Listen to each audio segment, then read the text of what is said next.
Hello friends, फिर से एक नया लेक्चर है और ये वाले लेक्चर में जो हम टॉपिक करेंगे वो है स्टार्टअप। तो ये इकॉनमी का पार्ट है GS3 का। तो GS3 का इकॉनमी का पार्ट है और इसमें हम लोग जो टॉपिक देखेंगे GS3 इकॉनमी में, that we will see is startup. तो स्टार्टअप इकोसिस्टम जो इंडिया में डेवलप हुआ है, क्या है, ये सब सारी के बारे में हम लोग पढ़ेंगे। Will discuss this startup. ठीक है, व्हाट इज़ स्टार्टअप। ठीक है, we will deal with this. तो देखिए, स्टार्टअप है क्या है, एक स्मॉल कंपनी होती है, कोई न्यू या स्मॉल कंपनी होती है, न्यू एंड स्मॉल। ठीक है, वो भी इनिशियल स्टेज है अपने डेवलपमेंट के अर्ली स्टेजेस में। ठीक, तो जिसको पैसा चाहिए, जिसको रिसोर्सेज चाहिए, अब स्किल चाहिए, ठीक है, और ख़ासकर इसको इनोवेटिव प्रोडक्ट बनाना है या कोई सर्विसेज प्रोवाइड करनी है। ये एकदम नॉर्मल डिफिनीशन। ठीक है, इसका है काम क्या है कि मार्केट में जो भी गैप है उसको फिलअप किया जाए, टेक्नोलॉजी का यूज़ किया जाए, फंडिंग इनको मिले, तो ये स्टार्टअप कहलाते हैं। ठीक है, तो बस अभी ये मतलब इनको सेना है, अभी नया नया अंडा जैसे होता है, ये मुर्गी अंडा सेती है तो फिर ये बच्चा होता है, तो दैट्स वाई एकदम स्टार्टअप पूरा ये। ठीक है, इनको इंक्यूबेटर्स की ज़रूरत होती है एंड ऑल दैट, ये सब सारी चीज़ें हैं। तो स्टार्टअप कल्चर स्टार्ट हुआ है इंडिया में, प्रमोट किया गया है।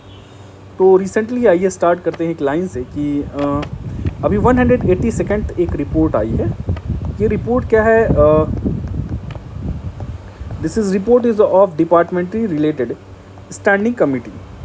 तो ये DRC-SC की रिपोर्ट आई है। इस रिपोर्ट में क्या कहा गया है, इस रिपोर्ट में ये कहा गया है कि ये 182nd रिपोर्ट है कि डिस्पाइट पोटेंशियल कहा गया है इसमें कि 5.18% जो स्टार्टअप हैं दे आर एग्रीकल्चरल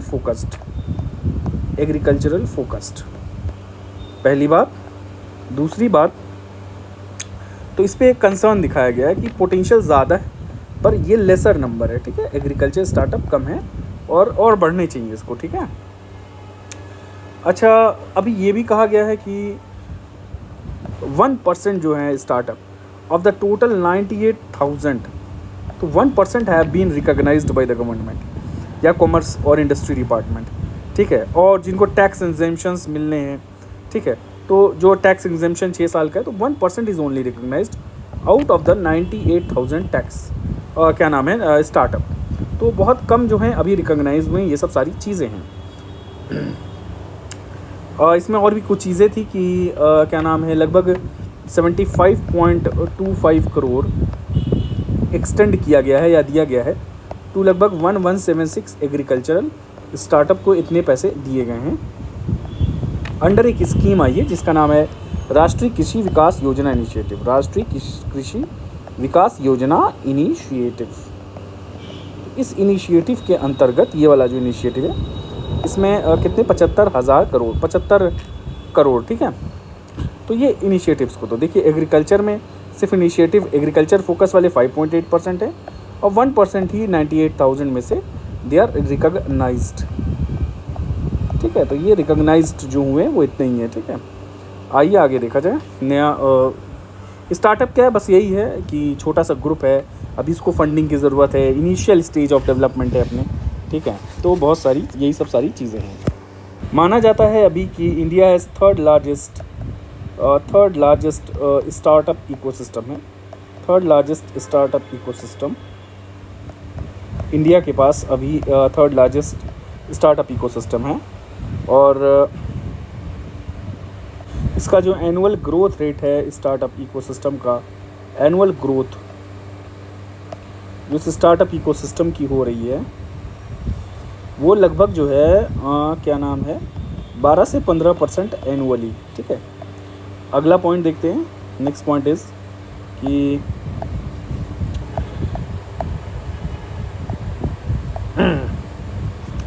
जो यूनिकॉर्न्स हैं, जो ये दिन पर दिन इनकी भी ग्रोथ हो रही है।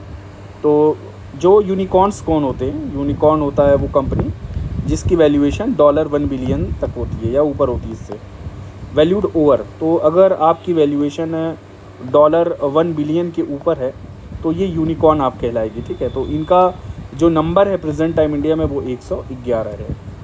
ठीक है, और जो ग्रोथ रेट अगर स्टार्टअप फाइनेंशियल ईयर 2023 का डेटा है कि इन्होंने 4% ऑफ जीडीपी कंट्रीब्यूट किया है। तो these startups have contributed 4% of GDP. ठीक है, ये सब पॉइंट आप याद रखिएगा। Then we have job creation में हेल्पफुल है, लगभग 7.55 लाख जॉब जो है ये स्टार्टअप प्रोवाइड कर रहा है। जैसे इसने 2023 में इन स्टार्टअप्स में इतनी लाख जॉब प्रोवाइड की है। और यूनिकॉर्न्स तो अभी हमने देख ही लिया, 111 यूनिकॉर्न्स हैं। तो ये सब सारी चीज़ें थी। इकोनॉमिक कंट्रीब्यूशन 4% ऑफ जीडीपी, ये सब सारी चीज़ें हैं। दिल्ली ने अभी रिप्लेस किया बेंगलुरु को, तो now Delhi has replaced Bengaluru. किसको? Bengaluru as startup capital of India. तो स्टार्टअप कैपिटल ऑफ इंडिया कौन है? कैपिटल ऑफ इंडिया कौन है? It is Delhi. ठीक है, and this has replaced Bengaluru. तो बेंगलुरु को रिप्लेस किया है दिल्ली ने। देन स्टेट इकोसिस्टम की बात की जाए तो अच्छा है वहाँ का। अभी तक फ़िलहाल जो है रिकॉग्नाइज स्टार्टअप सबसे ज़्यादा महाराष्ट्र में है। तो महाराष्ट्र में सबसे ज़्यादा अभी स्टार्टअप है। ठीक है, highest number of startup, recognized startup. ठीक, then what we have women entrepreneurship जो इसमें 14% है। एक जैसे स्टार्टअप जीनोम प्रोजेक्ट रैंकिंग है, इसमें बेंगलोर को लिस्ट किया गया था कि 20 लीडिंग स्टार्टअप सिटीज़ में। तो वर्ल्ड्स 20 लीडिंग स्टार्टअप सिटीज़ में बेंगलुरु को हालांकि डाला गया था। ठीक है, top 20 world leading startup cities. ठीक, आइए फीचर्स क्या होते हैं यूनिकॉर्न का वो हमने देख ही लिया है। एक तो कुछ देख लेते हैं इसके कुछ फीचर्स हैं, क्या क्या फीचर्स हैं इसके। फीचर्स ऑफ अ यूनिकॉर्न, क्या फीचर्स हैं आइए इसमें देख लिया जाए। What are the features of this unicorn? तो उस फीचर्स में सबसे ज़्यादा जो ये सब वन ऑफ द मोस्ट है कि 87% जो यूनिकॉर्न्स होते हैं they are software based product होते हैं, सॉफ्टवेयर। ठीक है, अब जैसे यूबर ऐप आया हुआ है, ये सब आया, तो यूबर आया तो इसने जो नॉर्मल जो ट्रेडिशनल टैक्सी कल्चर था उसको तोड़ दिया। तो these unicorns are disruptive in nature. Disruptive, अब डिसरप्टिव क्यों क्या गया? जो भी ट्रेडिशनल इंडस्ट्रीज चल रही होती हैं तो उसको डिसरप्ट कर देते, जैसे बाईजूस आया, फिर ये ऊबर है और भी है, ये सब सारी चीज़ें हैं तो ऑलरेडी एग्जिस्टिंग वन को। और सॉफ्टवेयर बेस्ड होते हैं 87% and they are mainly consumer focused. They are consumer focused, मतलब कंज्यूमर को ईज़ आए, कोई भी काम करने में आसानी हो, तो ये है डे टू डे लाइफ में उनका है। और ये अफोर्डेबिलिटी प्रोवाइड करते हैं। तो they are privately owned and they उनका स्टार्टअप में होता है कि affordability, they have to maintain the affordability to the people, common people, and they are privately owned as well. They are privately owned. ठीक है, और सॉफ्टवेयर बेस्ड है, technologically driven. अब सॉफ्टवेयर बेस्ड है तो टेक्नोलॉजिकली ड्रिवन तो होएगा ही। ठीक है, तो ये सब सारी चीज़ें आ जाती हैं। क्या है drivers of the startup in India? यहाँ नेक्स्ट पेज पे देखते हैं what are the drivers of startup. India में स्टार्टअप के ड्राइवर्स क्या क्या हैं? What are the drivers of startup in India? तो जैसे कुछ फैक्टर्स हैं, जैसे डिजिटल इंफ्रास्ट्रक्चर, बहुत ज़्यादा डिजिटलाइजेशन होने लगा। ठीक है, लोग ऑनलाइन फैसिलिटीज़ मिलने लगी, फ्री कह लीजिए या चीपर इंटरनेट मिलने लगा, चीपर इंटरनेट। ठीक है, एक्सेस, लोगों को डिजिटल लिटरेसी मिलने लगी। पिछले लेक्चर में भी ये सब हम देखे थे। डिजिटल पेनिट्रेशन होने लगा। तो क्योंकि डिजिटल पेनिट्रेशन और ये सारी चीज़ें हो रही हैं, ठीक है, डिजिटल इन्वायरमेंट है, लिटरेसी होने लगी, तो ये जो सॉफ्टवेयर बेस्ड हैं, ओनली द सॉफ्टवेयर बेस्ड, इनको बहुत कंज्यूमर बेस बढ़ा, कंज्यूमर बेस देखिए यहाँ पे इंक्रीज़ हुआ है। तो ये सब सारी चीज़ें फैक्टर्स थी। एक फर्टाइल ग्राउंड प्रिपेयर किया है। ठीक है, देन क्या फर्टाइल ग्राउंड? अब इससे NPCI, ठीक है, आराम से पेमेंट वेमेंट हो जाता है। तो यूनिफाइड पेमेंट इंटरफेस, ये भी रिस्पॉन्सिबल है for this creation of, for globalisation, for digitalisation. Startup ये सब इनको ग्रोथ मिला है, इनको पुश मिला है, ठीक है। तो ये सब सारी चीज़ें हैं। डोमेस्टिक मार्केट भी ये ग्रो की है, इसकी वजह से भी हुआ है, because India's e commerce and domestic market is growing. तो यहाँ पे आप लिख सकते हो दैट्स ग्रोइंग ई कॉमर्स, ठीक है। इससे क्या हुआ, एक इंक्रीज इन डोमेस्टिक मार्केट बढ़ी है, ठीक है, डिमांड बढ़ा है, there has been increase in demand. तो ये सब सारी रीजंस रहे स्टार्टअप के लिए, एक पुश मिला है, ठीक है, स्टार्टअप को कि ये ग्रो कर सकें, इसको जो ग्रोइंग मार्केट के पोटेंशियल को टैप किया जा सके, to tap the potential of this growing market. तो इस ग्रोइंग मार्केट का आप पोटेंशियल टैप कर सको, ठीक है। Then other reasons are there has been collaboration between the, तो एक कोलैब हुआ है बिटवीन द, क्या नाम है, ये स्टार्टअप जो हुए हैं और कॉरपोरेट जो सेक्टर्स हैं उन्होंने कोलैब किया है, इनको फैसिलिटेटिंग इन्वायरमेंट प्रोवाइड की है। तो there has been increased collaboration between the corporates which has been established, like Reliance India का जो जियो है, इसने 170 स्टार्टअप सपोर्ट किए हैं। Then there has been digital change, digitalisation हुआ है। और देखिए डिजिटल लिटरेसी की बात की गई है यहाँ पे, तो डिजिटल साक्षरता अभियान, अगर मैं इसको देखूँ इसी चीज़ को, डिजिटल लिटरेसी, तो ये डिजिटल साक्षरता अभियान चला था। डिजिटल साक्षरता मतलब लिटरेसी प्रोवाइड करना, तो ये स्टार्ट हुआ था ताकि डिजिटल लिटरेसी दी जाए। तो डिजिटल साक्षरता अभियान, ठीक। और सारी चीज़ें देखते हैं क्या है। देखिए ओपन इनोवेशन कोई भी हो रहा है तो स्टार्टअप के पास कंपनीज जा रही हैं, उनको सपोर्ट कर रही हैं क्योंकि इनोवेटिव प्रोडक्ट निकालें। तो ये कॉरपोरेट सपोर्ट कह सकते हैं आप, कॉरपोरेट सपोर्ट इनको प्रॉपरली मिलता जा रहा है। Then we have developing societies, developing passionate curious, तो इवॉल्विंग सोसाइटी, ठीक है, जो वेरी क्यूरियस है, विच इज़ वेरी पैशनेट, ठीक है, विच इज़ मॉडर्नाइज्ड, ग्लोबलाइज्ड, तो ये सब सारी डिज़ायरस, तो ये सब भी इनोवेशन के लिए one of the these are reasons, ठीक है, reasons for being innovative products develop करने के लिए। तो उसके लिए स्टार्टअप ये सब डेवलप हो रहा है। Other factors are there, these are the push factors, some push factors. Other factors like pull factors were there, pull factors. Push हो कि पुश मिल रहा है, पुल क्या फैक्टर, पुल क्या कर रहा है। देखिए यहाँ पे है जो गवर्नमेंट पॉलिसीज़ हैं, इट हैज़ बीन सपोर्टिंग, तो there has been a supportive government policy, ठीक। दूसरा तो जैसे DPIIT है जो डिपार्टमेंट है, इसने सपोर्ट किया स्टार्टअप को, रजिस्टर किया स्टार्टअप को, ये सब सारी चीज़ें रही हैं। यहाँ पे एग्जांपल आ जाएगा इसका, fund of funds for startup, government का fund of fund for startup.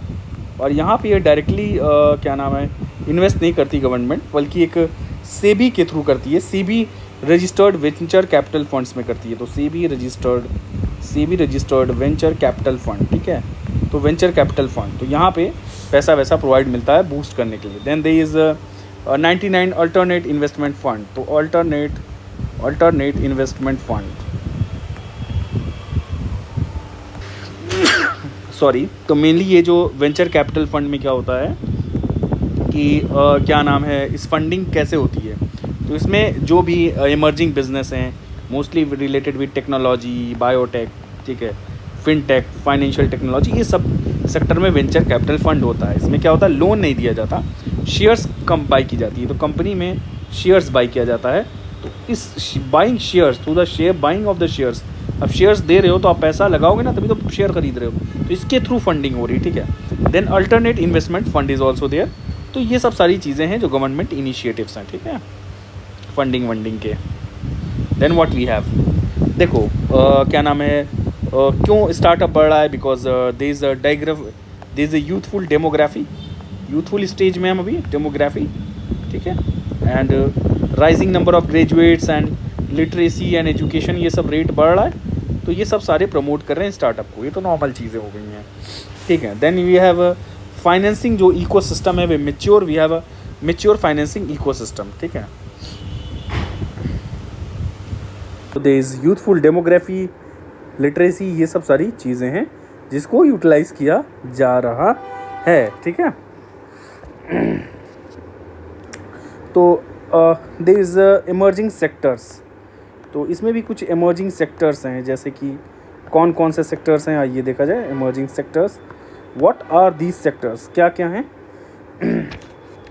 जैसे for example space tech sector is there and space tech, deep tech, तो अलग अलग सेक्टर्स हैं, ठीक है। एड टेक, तो इसमें स्टार्टअप जनरेट हो रहा है, ठीक है। तो diversified space tech, ed tech, ठीक है, clean tech, deep tech, so all type of techs are there, ठीक है।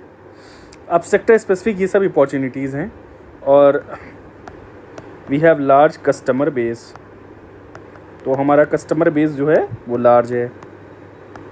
देन रूरल एरियाज़ में स्कोप बढ़ रहा है, ठीक है। अभी भी most of the population is living around the village areas, ठीक है। तो विलेज टाइप जो होते हैं तो वहाँ पे ज़्यादा अभी भी पॉपुलेशन रिजाइड कर रही है, तो there is higher scope in rural areas, तो रूरल एरियाज़ में अभी भी स्कोप जो है ज़्यादा है, ठीक है। तो बेनिफिट्स क्या हैं स्टार्टअप से, आइए कुछ बेनिफिट्स को देखा जाए from the startup. Benefits from startup,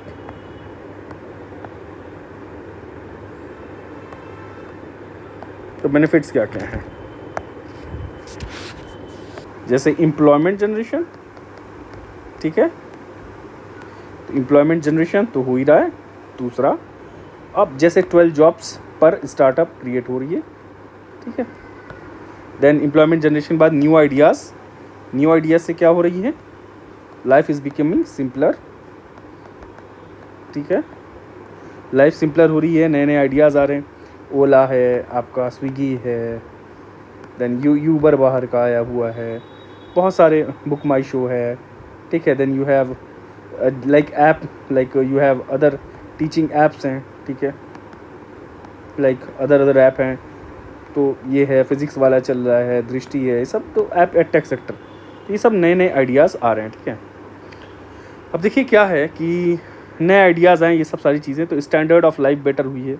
तो रूरल एरियाज़ में ये लोग टेक्नोलॉजी इम्प्लीमेंटेशन से, तो there has been a better standard, ठीक है।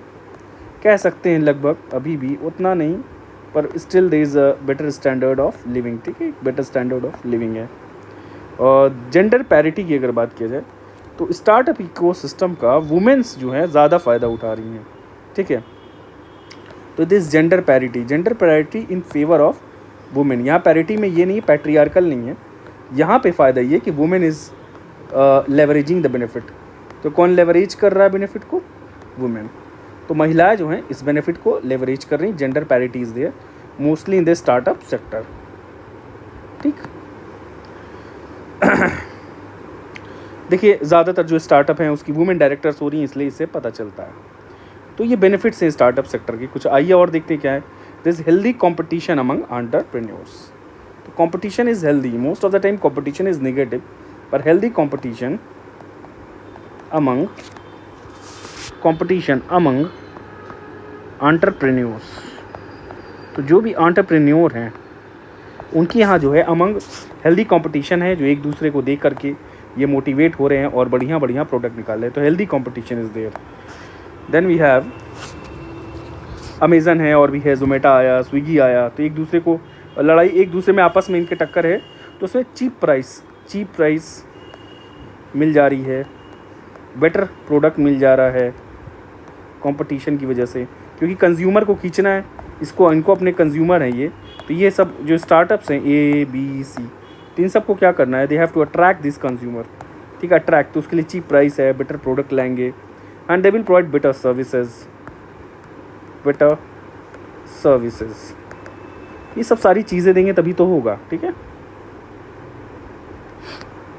तो हेल्दी कंपटीशन है, नई नई इनोवेशन, न्यू इनोवेटिव प्रोडक्ट्स, तो नए इनोवेटिव प्रोडक्ट्स आ रहे हैं,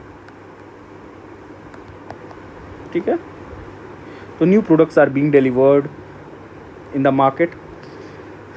फिर उसके बाद है तो this culture of entrepreneurship develop हुआ बिकॉज ऑफ सक्सेस स्टोरीज। तो जो सक्सेस स्टोरीज़ हो रही हैं, सक्सेस स्टोरीज़ जो हो रही हैं, जो भी एंटरप्रेन्योर नए नए हैं, इससे कल्चर ऑफ एंटरप्रेन्योरशिप, ठीक है।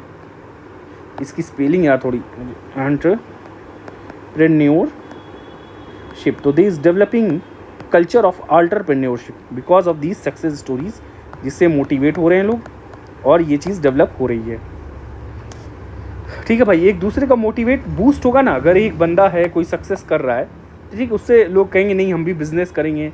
अगर आप अपने अराउंड डीमोटिवेशन देखोगे बिजनेस में ना, तो आप बिजनेस नहीं कर पाओगे। या आप यूपीएससी की प्रिपरेशन कर रहे हो तो आप फेल, जो आसपास फेल हुए हैं उनके कोई ना कोई रीजंस हैं, ठीक है। I have also failed because of reasons, there were reasons, मैं ऐसे ही फेल नहीं हुआ, ठीक है। बहुत सारी रीज़न होती हैं, आपकी डिसिप्लिन होती है, आपकी हार्ड वर्क होती है, स्मार्टनेस होती है, स्टडी में है कि नहीं है, पॉजिटिव, सारा गेम पॉजिटिव माइंडसेट। ये पॉजिटिव माइंडसेट ना सब कुछ करा लेता है। और दूसरा, सारा सब कुछ कवर नहीं करना है, सिलेबस में जो हमेशा सब कवर कर लो, सब कवर करने के चक्कर में कुछ नहीं, परफेक्शन नहीं आ पाता फिर। तो आपको हर चीज़ पढ़नी, सारा नहीं भाई, एक रिस्ट्रिक्टेड पढ़ना, आपको रिस्ट्रिक्टेड रहना है सिलेबस में, भागना नहीं। रिसर्च करने आप गए तो आप गए काम से, कहीं के नहीं रहोगे, ठीक है, ये चक्का घूम नहीं पाएगा। तो यही सब सारी चीज़ें हैं, तो फेल्योर के रीजंस हैं। हाँ, और स्ट्रैटेजी भी होती है, बहुत लोगों को स्ट्रैटेजी नहीं पता चलती है। स्ट्रैटेजी आपको कोई पता चल जाए, आपको कैसे पढ़ना है क्या है, तो ये बहुत ये लक वाला बात है कि आपको स्ट्रैटेजी पता चल गई, सही टाइम पे क्या करना है पता चल गया, किधर फोकस ज़्यादा करना है, किस सब्जेक्ट में ज़्यादा करना है, पेपर में कैसा इससे आया है, आपके लायक इससे आ गया, ठीक है, जिसमें आपके पास इन्फॉर्मेशन ज़्यादा थी। ये सब सारी चीज़ें मैटर करती हैं, ठीक है। तो bit of luck is there but hard work, ठीक है। तो एक हार्ड वर्क तो रहता ही है। मैंने तो अपने जीवन में ये हार्ड ही वर्क है प्लस लक रहता है, 20 ले लो 30 ले लो, बस इतने। But this is the main point of view. हाँ, ठीक है, आइए आगे देखा जाए ये सब सारी बातें बकवास। चलिए पढ़ते हैं आगे। तो इकोनॉमी क्या है? Creation of wealth. अच्छा, वेल्थ क्रिएशन होता है एंटरप्रेन्योर से because people invest in it, ठीक है। तो दिस क्रिएशन ऑफ वेल्थ, उससे creation of wealth, people invest करते हैं, फिर उससे मुनाफा होता है, प्रॉफिट कमाते हैं, पैसा कमाते हैं। तो ये सब सारी चीज़ें। इकोनॉमिक ग्रोथ भी, एक नेशन की इकोनॉमिक ग्रोथ के लिए स्टार्टअप बहुत ज़्यादा ज़रूरी है, ठीक है।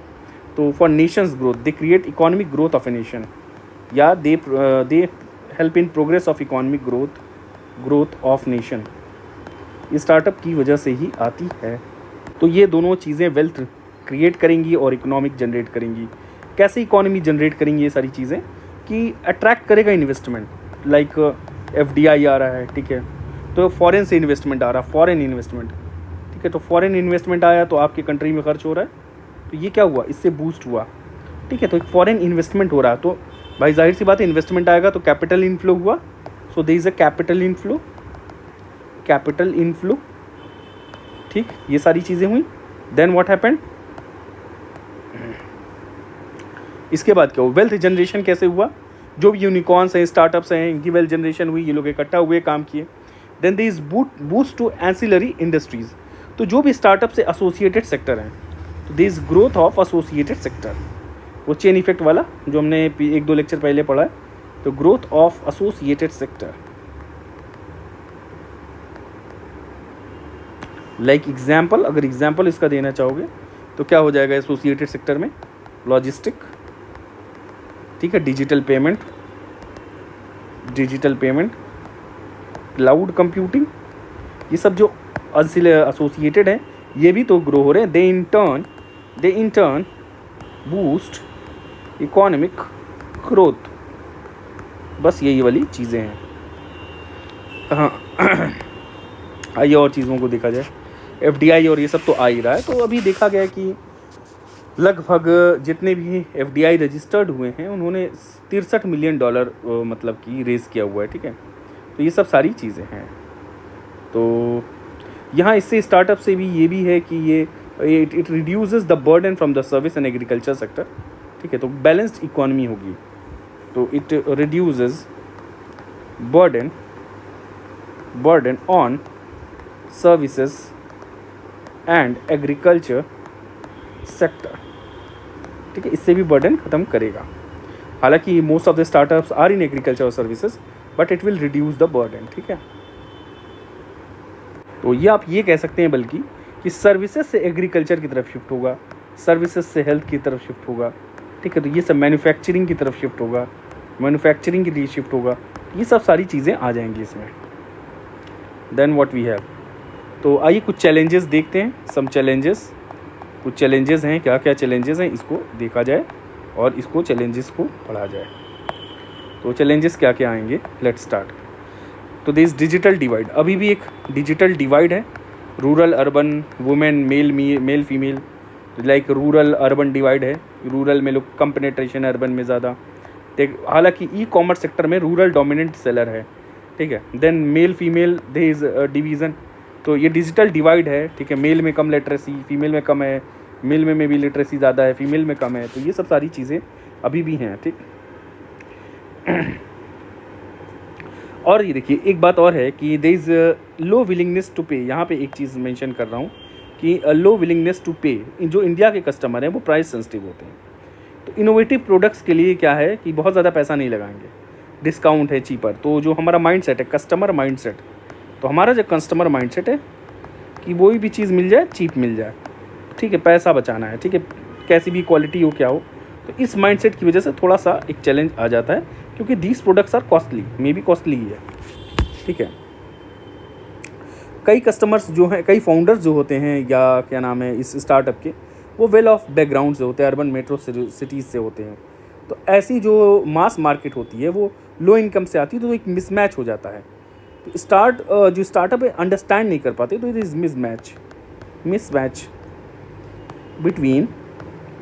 बिटवीन ओपिनियन कह लीजिए, या बिटवीन क्या नाम है एम कह लीजिए, मिसमैच बिटवीन, एक minute, between urban startup companies and rural demand. तो रूरल डिमांड है या अपर मिडिल क्लास की डिमांड है, इससे मिसमैच हो जाता है। तो ये इनका जो प्रोडक्ट है, this mismatches with the rural demand को मीटअप नहीं कर पाता है। तो एक तरह से because most of the startup from इस, ये तो सॉफ्टवेयर से तो आ रहे हैं, पर ये अर्बन स्टार्टअप कंपनीज होती हैं, ज़्यादातर अर्बन बैकग्राउंड से होते हैं, तो इस रूरल डिमांड को नहीं समझ पाते कि क्या है। जो समझ लिए वो ग्रो कर जाते हैं, ठीक है। स्टार्टअप जो होते हैं दे आर रीजनली लिमिटेड, तो ज़्यादातर स्टार्टअप्स जो हैं दे आर रीजनली लिमिटेड, और इनका पूरे इंडिया में ग्रोथ नहीं हो पाता है। तो most of the reasons of the failure जो है, फेल्योर का रीज़न है वो रीजनली दे आर लिमिटेड, ठीक है। अब गवर्नमेंट क्या है, government lack of incentive by the government.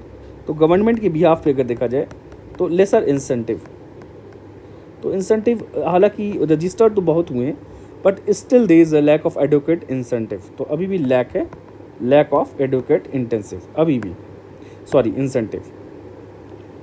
ये ऐसे शो होता है कि स्टार्टिंग जो हम business ranking index, starting business, ठीक है, उसकी जो इंडेक्स निकाला जाता है, starting a business, it is tougher in India, ठीक है।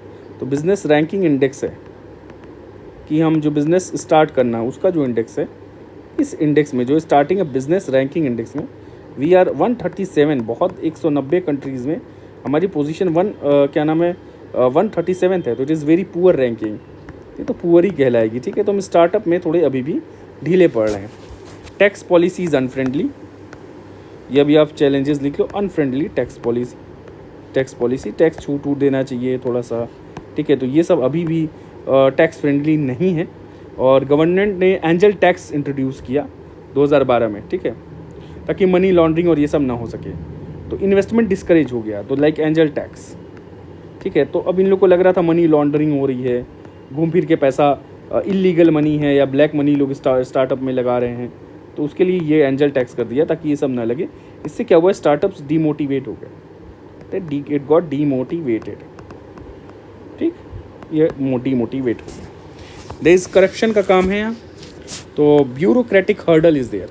तो ब्यूरोक्रेटिक रेड टेपिज्म या करप्शन, तो is bureaucratic hurdle, bureaucratic hurdle, ठीक है, एंड रेड टेपिज्म, वही है रेड टेपिज्म। तो ये सब सारी प्रॉब्लम्स आ जाती हैं। तो ब्यूरोक्रेटिक रेड टेपिज्म ये सब सारा हो गया। तो इससे क्या होता है, ब्यूरोक्रेटिक हर्डल होते हैं, ठीक है। ब्यूरोक्रेटिक हर्डल में क्या आ जाएगा, जैसे कि एक हर्डल क्या है ब्यूरोक्रेटिक हर्डल में, कि भाई डिलेड होगा, क्या होगा, अप्रूवल डिलेड, अप्रूवल डिलेड हो जाएगा, काम वाम फंसा देंगे, अप्रूवल जो हो जाएगा किसी भी स्टार्टअप के लिए, कुछ के लिए, ये सब डिलेड हो जाएगा, लेंदी प्रोसेस कर देंगे। आपको लेंदी प्रोसेस, आपको परमिशन लेनी है तो process will be lengthy process, ठीक है, इधर उधर फंसा देंगे, इम्प्लीमेंटेशन है, ये सब सारी चीज़ें हैं। ट्रांसपेरेंसी नहीं होगी, lack of transparency will be there, then corruption will be there, ये सब सारी चीज़ें से इनोवेशन सिस्टम को क्या होता है, डीमोटिवेशन मिलता है। तो ये सबसे इनोवेटिव स्टार्टअप इज़ डीमोटिवेटेड, ठीक है, डीमोटिवेटेड, ठीक है, ये सब सारी चीज़ें आ जाएंगी। कुछ रेगुलेटरी कंप्लायंसेस हैं, कुछ रेगुलेटरी हर्डल्स आते हैं, आइए देखते हैं क्या है। Some regulatory hurdles are there, regulatory hurdles. अब रेगुलेटरी हर्डल्स कैसे है, कोई लॉ ऐसा बन गया, जैसे डेटा का है, क्या नाम है, digital personal data protection act, digital personal data protection, ठीक है। इससे क्या ई कॉमर्स को दिक्कत हो रही है, ठीक है, ई कॉमर्स, तो डिजिटल प्रोटेक्शन से 2024 ये वाला आया, इससे हर्डल होने लगी। एड कंप्लायंस बर्डन हो गया। तो ये सब सारा क्या है कि भाई इससे जो है थोड़ा स्टार्टअप डीमोटिवेट हुए, ठीक है। डेटा लोकलाइजेशन हो गया, ये सब बातें चल रही हैं। तो इससे क्या होगा, स्टार्टअप में पैसा कोई लाइक फॉर एग्जांपल खर्च नहीं करेगा, स्पेशली इन ई कॉमर्स या सॉफ्टवेयर में, या इंफॉर्मेशन से रिलेटेड कोई ऐसा सॉफ्टवेयर है जो इन्फॉर्मेशन, जिसमें ज़्यादातर इन्फॉर्मेशन की डिमांड है, ठीक है, और मैनिपुलेट किया जा सकता है डेटा को। तो वहाँ वाले केस में कि भाई जहाँ डेटा चाहिए, तो कंज्यूमर बेस जानना है, इंडिया का कंज्यूमर माइंड जानना है, तो डेटा तो चाहिए होता है। तो डेटा लोकलाइजेशन की बात की जा रही कि विद इन द कंट्री रहे, तो बाहर की कंपनियों को फ़ायदा नहीं होगा, तो फिर बाहर से कैसे इन्वेस्टमेंट होगा इंडिया में, ठीक है, तो फॉरेन इन्वेस्टमेंट कम होगा फिर, ठीक है। अब मोटर व्हीकल एक्ट आया है, स्ट्रिक्टर मोटर व्हीकल एक्ट है, ठीक। तो ऐप बेस्ड जो भी कैब सर्विस है, जैसे ओला उबर है, उनको कैटेगराइज कर दिया गया था, ठीक है, जैसे ओला है, उबर है, इनको अलग कैटेगराइजेशन कर दिया गया, ठीक है। तो ये वाले जो आए हैं, जो अलग ओला उबर वाले, तो मोटर व्हीकल एक्ट्स के अंदर, तो इसमें इनकी ऑपरेशनल अनसर्टिनिटीज़ हैं, इनको कुछ दिक्कतें आई, ठीक है, ये सब सारी हैं मोटर व्हीकल एक्ट। अब जो भी इसमें लेंदी प्रोविज़न हो, ठीक है, कुछ भी हो सकता है, तो ये सब सारे चैलेंजेस हैं। फंडिंग देखिए, लोग डरते हैं कि भाई फंडिंग करें ना करें, नुकसान तो नहीं हो जाएगा, तो फंडिंग की इश्यूज़ आ जाते हैं। Credit crunch is there, credit crunch, नहीं पैसे वैसे अवेलेबल नहीं है, तो ये सब सारी चीज़ें हैं, पैसे अवेलेबल नहीं हो पाते, दिस फंडिंग इशू है, this credit crunch. Then what we have, Indian markets है, यहाँ पे घुसना बहुत दिक्कत होती है स्टार्टअप को, ठीक है। तो पहले से एक माइंड सेट ऐसा है, ब्यूरोक्रेटिक रेगुलेशन और वो, तो मार्केट एक्सेस जो है इट इज़ टफ। तो इंडियन मार्केट एक्सेस करना इट्स टफ, क्योंकि पर्सन जो है बहुत रिलायबिलिटी, क्योंकि यहाँ के जो लोग हैं एक तो चीप चाहते हैं, प्लस रिलायबिलिटी बहुत चाहिए इनको चीप के साथ, ठीक है। अरे यार रिलायबल हुई है, हो पैसा बहुत सोच समझ के खर्च करेंगे, ऐसे तो करेंगे नहीं। तो मार्केट एक्सेस करना इंडिया का वो बहुत थोड़ा टफ हो जाता है। Wait sorry,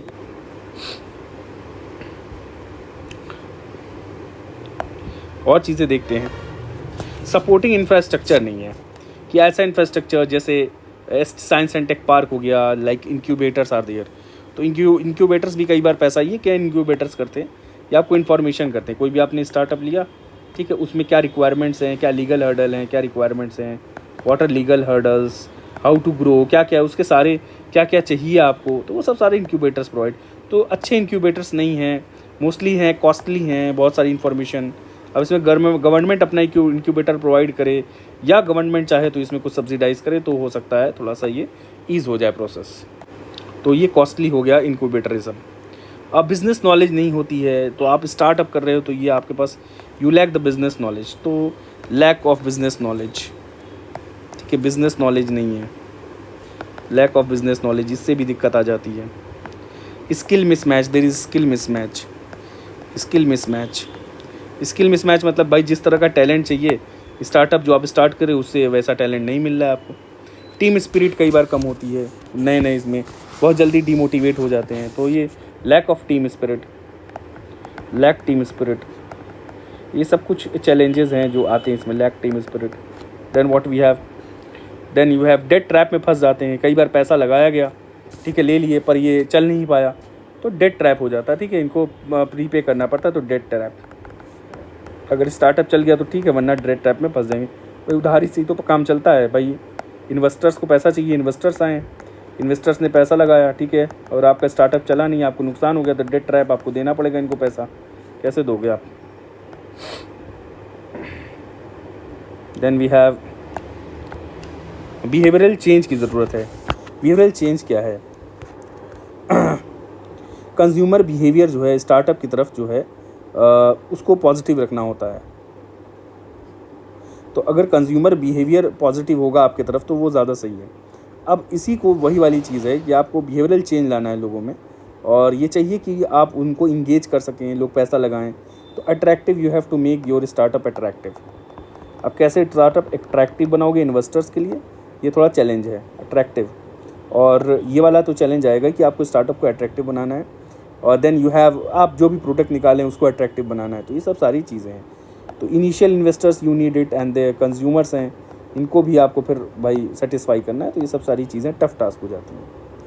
then you have hiring challenge. क्या है यहाँ पे अलग एक और चैलेंज आता है, this is economical challenge, this is hiring challenge. Hiring challenge क्या है?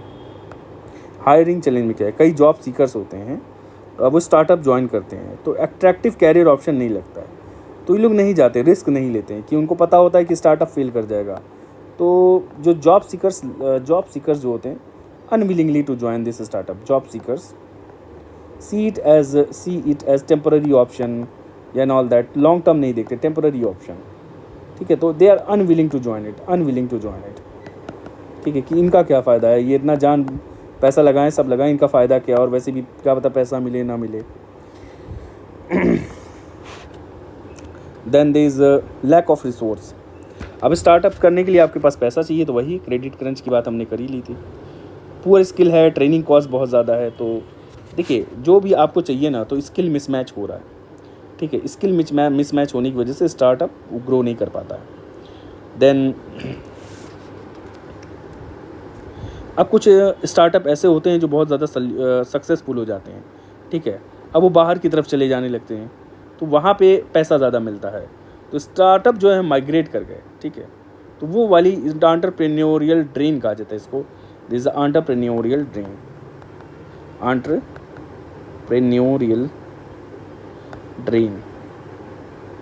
ठीक है। ये एंटरप्रेन्योरियल ड्रेन है क्यों? Because the startup is successful pan India solution, वो they venture into the abroad markets in abroad, ठीक है। तो अब्रॉड ज़्यादा इनका फोकस हो जाता है, उस मार्केट, वहाँ की मार्केट को कैटर करते हैं, they cater to the needs of foreign markets. तो दैट्स वाई ये एक बार सक्सेस हो गए, बाहर चले गए।